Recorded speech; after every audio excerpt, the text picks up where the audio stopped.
TTV அப்ப NDA அலையன்ஸ்குள்ள வர்ற மாரி தெரியுது அப்படின்றத எடுத்துக்கலாமா? என்டிஏ அலையன்ஸுக்குள் திரு டிடிவி தினகரன் வர வேண்டும் என்று அகில இந்திய பாரதிய ஜனதா விரும்புகிறது. சரி. அந்த கருத்தை திரு எடப்பாடி பழனிசாமியிடம் அழுத்தமாக தெரிவித்து விட்டது. ஓ! எங்களால் முடியாது என்று திரு எடப்பாடி பழனிசாமி அங்கே டெல்லியில் கூறவில்லை. இதற்கு என்ன காரணம்? ம். அதே மாதிரி திரு டிடிவி தினகரன் அதிமுக பாஜக கூட்டணியில் இணைவாரானால், ம். இணைவார் என்று நான் எதிர்பார்க்கவில்லை. சரி.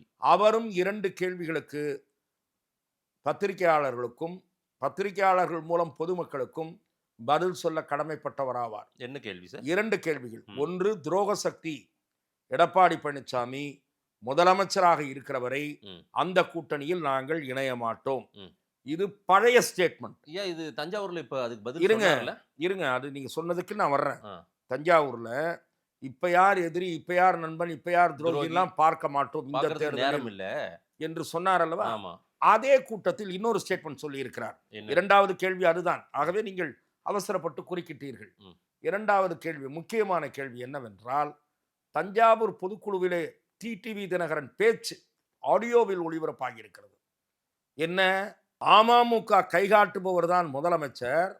அந்த அமைச்சரவையில் 3 பேர் அமமுகவை சேர்ந்தவர்கள் மந்திரிகளாக இருப்பார். ஆமா சொல்லியிருக்காரு. எடப்பாடி பழனிசாமி ஏற்றுக்கொள்கிறாரா? ம். ஏற்றுக்கொள்ளாமல் போய் இணைந்தால் உங்கள் கட்சிக்காரர்களுக்கு என்ன பதில் சொல்வீர்கள்? ஆகவே டிடிவி தினகரன் நிறைய தயக்கங்களோடு இருக்கிறார். பாஜகவிலிருந்து அவருக்கு அழைப்பு இருக்கிறது. ம். ஆனால் நெருக்கடியும் இருக்கிறது. ம். ஆனால் யோசனையில் இருக்கிறார். இதற்கெல்லாம் நாம் என்ன பதில் சொல்லப் போகிறோம்? ம். கூட இருப்பவர்களுக்கு என்ன பதில் சொல்லுவோம்? எத்தனை சீட்டு கிடைக்கும்? ம். அமமுக, அதிமுக, பாஜக அணியில் இணைந்தால் எத்தனை சீட்டு?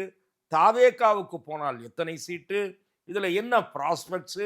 இதனிடையே திமுக தரப்பிலிருந்து அழைப்பு இருக்கிறதே, அதை பரிசீலிப்பதா, இந்த கூட்டணியில் இணைவதா என்கிற முடிவை அவர் எடுப்பதற்கு ஓரிரு வாரங்கள் ஆகலாம்.